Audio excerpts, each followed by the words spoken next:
కాలం చాలించింది better ఏమో. ఎంతకన్నా పనికి మాలత ఏం చెప్పాలనుకుంటున్నారు చంద్రశేఖర్? సో ఏంటి ఈ ఘటన పైన భారత్లో ఎవరైనా బయటకు వస్తున్నారా? అంటే ఏం చేస్తూ ఉండేవారు? అంటే ముందుగా ఈ అమ్మాయి వాళ్ళకి మెసేజ్ చేసేదా, లేకుంటే ఎవరైనా ఆలోచనతో ఉన్న వాళ్ళని ఈ అమ్మాయి ట్రాప్ చేసేదా? ఎలా జరుగుతూ ఉండేది అంతా కూడా? ఎస్, మనోజ్ కొద్ది రోజులు బాగానే కొనసాగింది. ఈయన వ్యాపారం అంతా కూడా చాలా సిన్సియర్ గా ముద్రపడింది ఆ శరత్ దంపతుల మీద. వారు కష్టపడుతున్నారు, ఇంటీరియర్ డిజైనింగ్ చేస్తున్నారు, మార్బుల్ ట్రేడింగ్ చేస్తున్నారు. ఇదంతా కూడా కొన్ని రోజుల వరకు. ఆ తర్వాత ఆ కిరాయి ఇంటి నుంచి మెల్లమెల్లగా మార్చారు. ఆయన పంత మార్చుకున్నారు. ఒక్కసారిగా కరీంనగర్ పిల్ల 143 అనేటువంటి యూట్యూబ్ స్టార్ట్ చేయడము, దానిలో రెచ్చగొట్టే విధంగా ప్రవర్తించడం, అలాగే ఇన్స్టాగ్రామ్ పేజీలో సైతం మీ వాంఛలు తీరాలా అంటే సంప్రదించండి అనే రేంజ్లో, అంటే కామాతురానాం నా భయం నా లజ్జ అన్నట్టుగా కేవలం సులభంగా డబ్బులు సంపాదించుకోవాలి, విలాసవంతమైనటువంటి జీవితాన్ని గడపాలనేటువంటి ఏకైక లక్ష్యంగా పెట్టుకున్నారు, ఏకైక అంశాన్ని లక్ష్యంగా పెట్టుకున్నారు. దీనిలో భాగంగా మీరు ఒక చిన్న ఎగ్జాంపుల్, వారి ట్రాప్ నుంచి బయటపడ్డవారు మనతో సంప్రదించడం జరిగింది. ఆర్టీవీ ప్రసారం చేసినటువంటి కథనాలకి వారిని ముందుగా పరిచయం పెంచుకోవడము, అన్న మీరు ఒక్కసారి మా ఇంటికి వస్తారా, టైం ఇస్తారా, మంచి దావత్ ఇస్తాను, మంచి ట్రీట్ ఇస్తాను అని ఈయన రంగంలోకి దించేవాడు, ముగ్గులోకి దించేవాడు. ఆ తర్వాత మెల్లమెల్లగా ఇప్పుడే వస్తా బయటకు వెళ్ళేస్తా అని చెప్పి వెళ్ళిన తర్వాత ఈ తతంగం నడిచేది అనేది కొన్ని ఇష్యూస్. మరికొన్ని ఇష్యూస్లో వారంతటా వారే సంప్రదించడము, సోషల్ మీడియా ద్వారా సంప్రదించడము, పరిచయాలు పెంచుకోవడము, టైం ఇస్తావా అంటే వెళ్ళడము, ఆ పని కాస్త కాగానే పరిచయాలు ఉన్నాయి, నాకు మాత్రమే పరిమితం అంటూ వాంఛలు తీరాయని సంబరపడుతూ బయటకు వెళ్ళినటువంటి ఉదంతాలు చాలా ఉన్నాయి.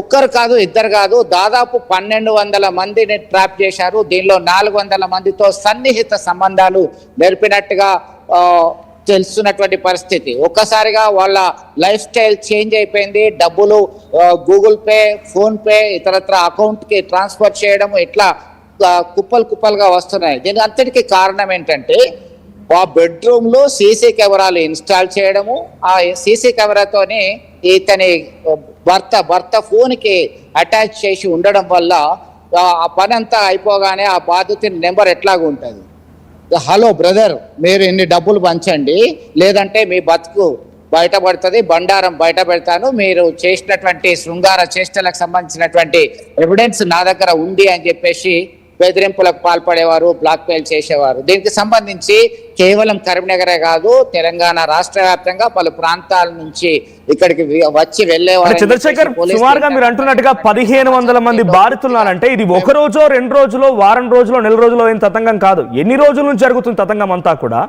ఎంతమందిని ఏ రకంగా ట్రాప్ చేశారు? సో ఈ చాప్టర్ మొత్తం స్టార్ట్ అయ్యి ఎన్ని రోజులు అవుతుంది?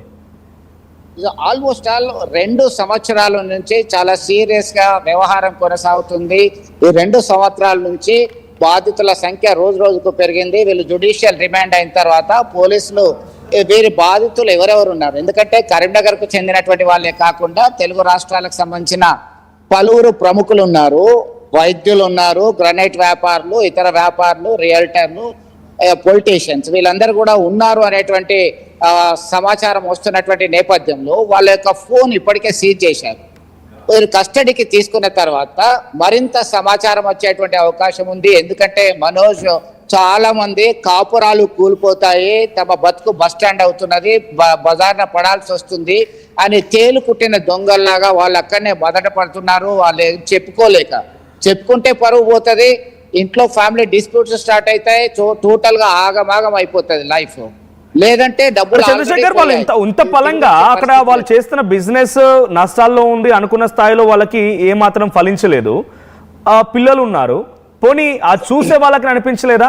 సో సడన్ గా ఉన్న పలంగా ఎట్లా సంపాదిస్తున్నారు, ఏం వ్యాపారం చేస్తున్నారు, ఎట్లా వీళ్ళు ఇంత స్థాయిలో ఎదుగుతున్న రకంగా ఎవరికి అనుమానం కూడా కలగలేదా?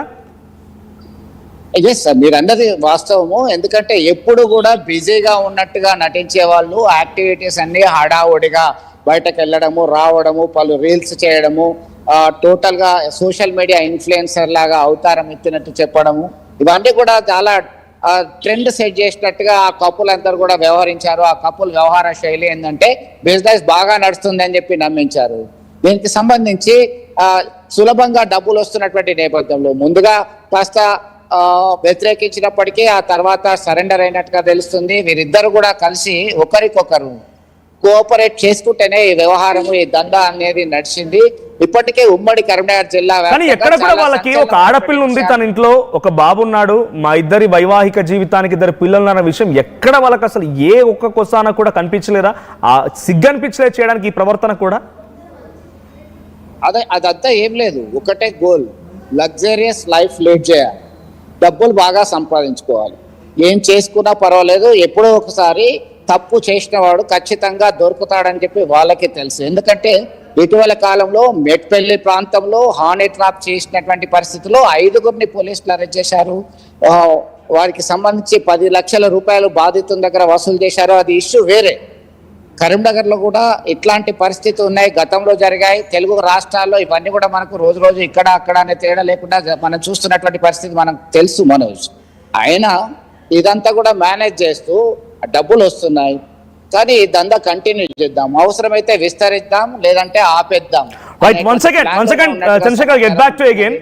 సో చూసారు కదా ఎంతటి ఒక దుర్మార్గమైన చర్యలు ఇవన్నీ అంటే, గతంలో భార్యాభర్తలు ఇద్దరు కూడా తమ పిల్లలు, ఆడపిల్లలు, డిగ్రీ చదువుకునే వయసు ఉన్నటువంటి ఆడపిల్లల్ని పక్కన పెట్టి ఆ ఇంటి మేడ మీదనే గుడారం వేసుకొని ఆ గుడారంలోనే ఇద్దరు భార్యాభర్తలు స్వీటీ తెలుగు కపుల్ 2027 పేరిట ఇన్స్టాగ్రాములు, వెబ్సైట్లు, తర్వాత యూట్యూబ్లో ఓపెన్ చేసి ప్రత్యేకంగా ఒక నెట్వర్క్, దానికి ఒక ఐటీ టీం ఉంది, వైఫై బ్యాండ్, అద్భుతంగా క్వాలిటీ రావడం కోసం కెమెరాలు, పెద్ద సెటప్ వేసుకొని ప్రతిదీ కూడా వాళ్ళు చేసేటువంటి పాన్ చిన్న మెల్లగా ఇక మొత్తం కంప్లీట్ పాన్ లాంటిది.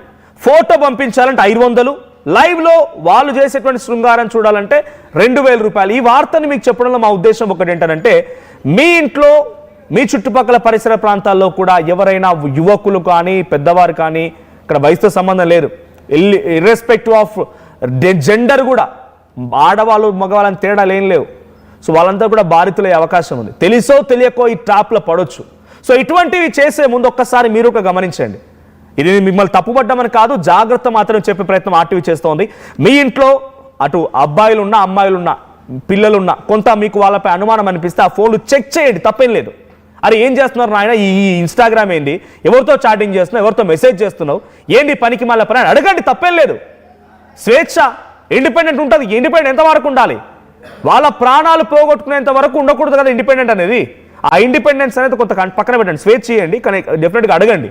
ఎవరు అన్నారు కదా అని చెప్పి ఆ స్వేచ్ఛలో మనం ఫోన్ ముట్టుకోవద్దు, అబ్బాయి కదా అమ్మాయి కదా, మెచ్యూరిటీ వచ్చింది కదా, మెచ్యూరిటీ వస్తాయి. ఇది చూడండి, లారీ డ్రైవర్గా ఉన్నటువంటి ఒక వ్యక్తి చేసుకుంటే పొట్ట కూటి కోసం పనిచేసుకుంటే 12 లక్షల రూపాయలు అప్పచెప్పిండు.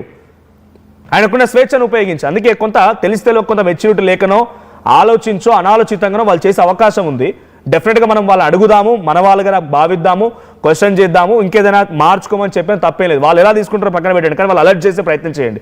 ఇప్పుడు వీళ్ళు కూడా లల్లీ డింపుల్ క్వీన్ అనే పేరుతో ఇన్స్టాగ్రామ్లో 17,000 మంది ఫాలోవర్స్ని, అటు కరీంనగర్ పిల్ల 143 పేరుతో 4,000 మంది యూట్యూబర్ సబ్స్క్రైబర్స్ని పెట్టుకొని ఓ దందాకు తెరలేపారు. భర్త కూడా పనికిమాలోడు, పని చేసుకొని సావరు నాయన అంటే ఆ అమ్మాయి యొక్క, ఆ మహిళ యొక్క అందాన్ని ఒళ్ళు నమ్ముకొని బతక